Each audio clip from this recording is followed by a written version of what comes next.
प्रिय छात्र एवं छात्राओं, आज हम बीए पार्ट 3 के फर्स्ट पेपर राजनीतिक विज्ञान के प्रथम पेपर पश्चिमी राजनीतिक विचारक के बारे में चर्चा करेंगे कि पश्चिमी राजनीतिक विचारक, इसमें बहुत सारे विचारक हैं, लेकिन पश्चिमी राजनीतिक चिंतन की यदि हम शुरुआत करें तो उसमें प्लेटो का पहला स्थान है। प्लेटो वो पहले राजनीतिक विचारक थे जहाँ से पश्चिमी राजनीतिक चिंतन की शुरुआत होती है। यूनान में नहीं बल्कि प्लेटो राजनीतिक विश्व के राजनीतिक विचारकों में अपना अग्रणी स्थान रखता है। 425 ईसा पूर्व में प्लेटो का जन्म हुआ। एथेंस में उनका जन्म हुआ। उनका परिवार राजनीति में बहुत सक्रिय था, परंतु उन्हें न तो राजनीति में रुचि थी और न ही वो उस क्षेत्र में जाना चाहते थे। उनका मूल उद्देश्य था दर्शन। वो दर्शन पर अपना अध्ययन केंद्रित करना चाहते थे। और उस समय प्लेटो पर जो विचारक थे, सुकरात एक विचारक हुआ करते थे उस समय यूनान में, तो सुकरात का भी प्लेटो पर काफ़ी प्रभाव पड़ा। जनतंत्रीय यही कारण था कि सुकरात जो थे वो तत्कालीन राजनीतिक व्यवस्था के विरोधी थे।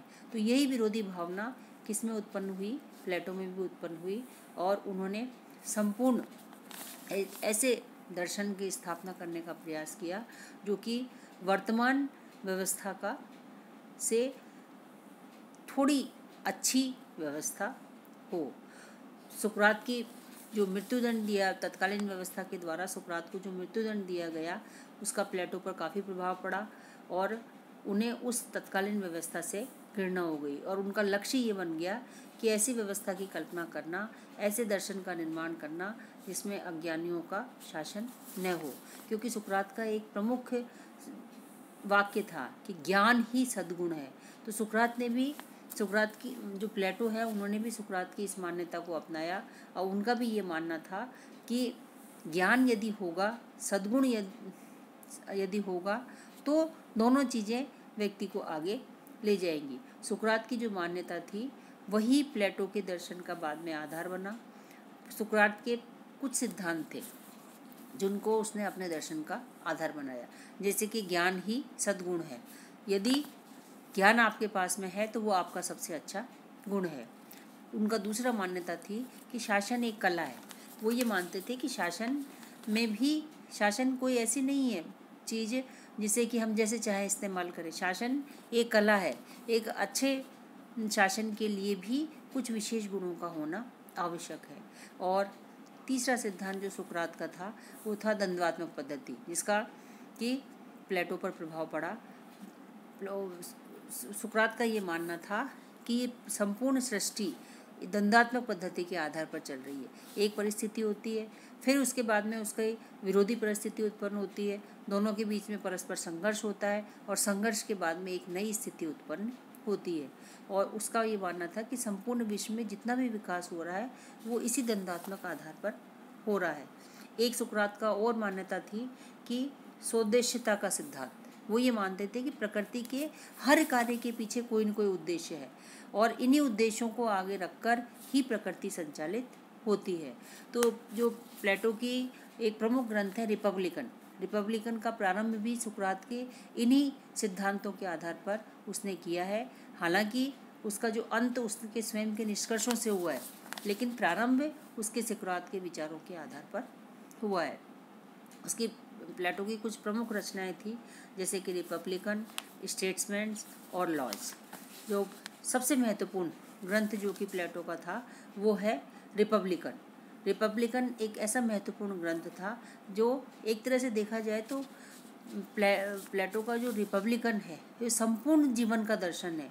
उसमें हर क्षेत्र के बारे में हमें जानकारी मिलती है। जो रिपब्लिकन की जो रचना थी, जो शैली थी, वो संवाद शैली थी। उसके पात्र ऐतिहासिक थे। उसकी मान्यताएं ये थी कि संवाद शैली विचारों को जागृत करती है और नए विचारों को जन्म देती है। और उसका ये भी मानना था कि नैतिक मान्यताओं पर बल दिया जाना चाहिए, क्योंकि नैतिक मान्यताओं के आदर्श ही व्यक्ति को मान्य होते हैं।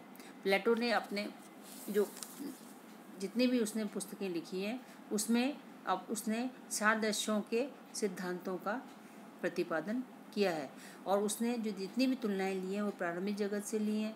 जैसे उसका ये मानना था कि चिकित्सक के लिए ये जरूरी नहीं है कि वो पढ़कर ही निदान करे, बल्कि वे अनुभव के आधार पर भी ये कार्य करता है। ठीक उसी तरह राज्य का संचालन भी एक कला है, जिसमें संचालन में कुछ विशिष्ट गुणों की आवश्यकता होती है। प्लेटो की जो अध्ययन पद्धति थी रिपब्लिकन की, वो दार्शनिक अध्ययन पद्धति, उसमें उसकी स्वयं सिद्ध मान्यता थी कि ज्ञान ही सद्गुण है, और उसने अपनी अध्ययन पद्धति में इसी सिद्धांत को अपनाया। उसका स्वरूप, रिपब्लिकन का मुख्य स्वरूप क्या है? रिपब्लिकन का मुख्य स्वरूप क्या है? न्याय की स्थापना करना, न्याय की रक्षा करना।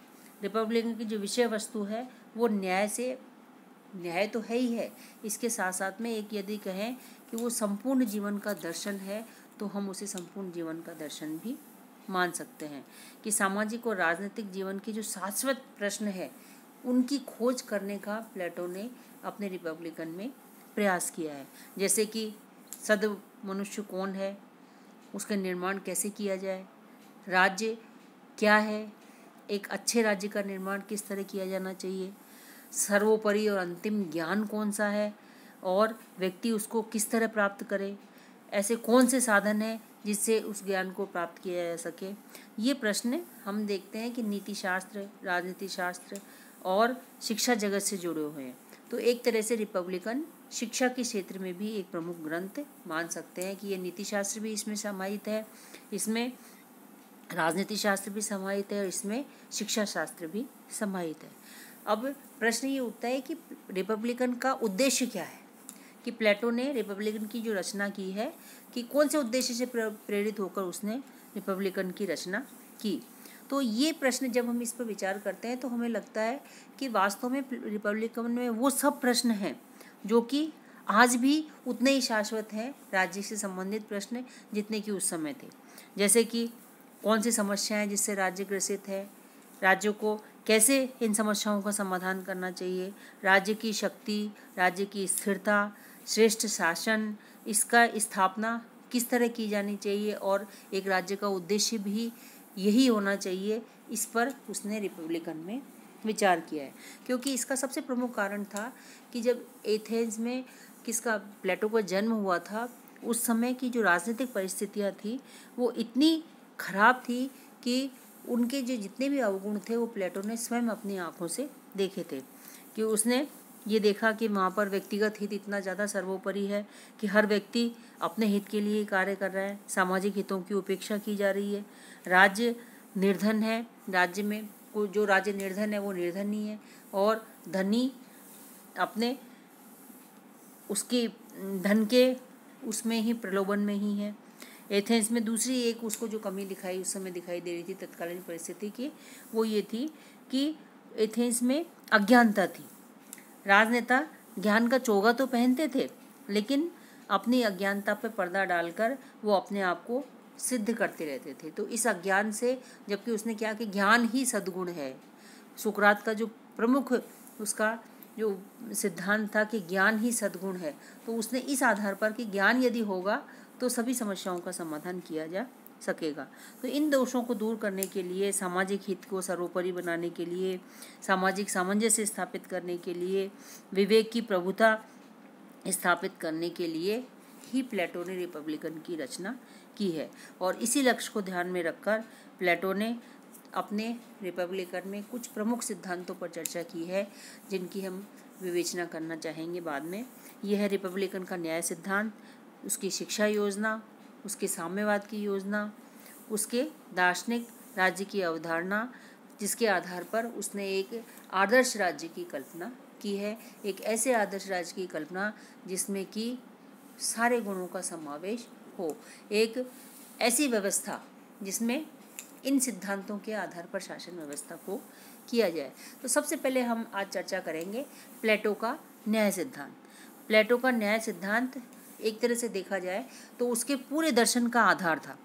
प्रत्येक व्यक्ति प्रकृति के अनुकूल अपने कार्य को करता रहे, ये संतोष भावना से कहे, एक सामान्य भाषा में प्लेटो का न्याय सिद्धांत यही है कि हर व्यक्ति अपनी क्षमता के अनुसार समाज में अपना अपना कार्य करता रहे, दूसरे के कार्य में हस्तक्षेप नहीं करे। ये उसका सबसे बड़ा न्याय सिद्धांत है। न्याय का तात्पर्य वो नहीं है जो कि आज सब न्यायालयों में हम न्याय के लिए करते हैं कि एक पक्ष में फैसला करना विभिन्न, ऐसा नहीं है। बल्कि न्याय क्या है? प्रकृति के अनुकूल अपने कार्य को कुशलता से करना। प्लेटो के समय जब प्लेटो ने न्याय सिद्धांत दिया अपने उसमें रिपब्लिकन में, उस समय यूनान में कुछ न्याय प्रणालियाँ प्रचलित थी जिनकी हम यहाँ पर चर्चा करना चाहेंगे। ये 3 न्याय सिद्धांतों की हम यहाँ पर विशेष रूप से चर्चा करना चाहेंगे।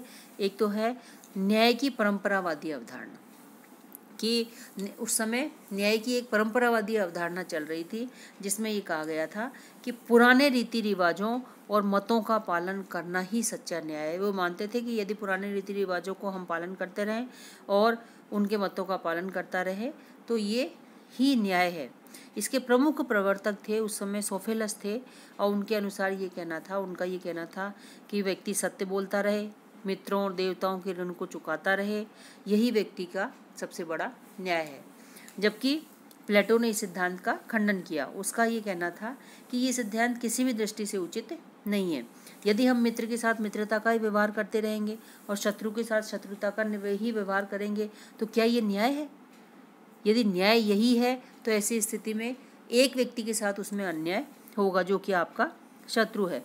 उस प्लेटो ये कहता है कि न्याय कोई ऐसी तकनीकी गुण नहीं है या कला नहीं है जिसका जैसे चाहे प्रयोग कर ले, बल्कि यह तो आत्मा का एक गुण है जिसमें शत्रु और मित्र का किसी तरह का कोई भेदभाव नहीं होना चाहिए। वो दोनों को समान भाव से देखेगा, शत्रु मित्र का भेद नहीं करेगा, क्योंकि उसके मन में क्या होगी? सेवा की भावना होगी, और सेवा की भावना होगी तो वो कभी भी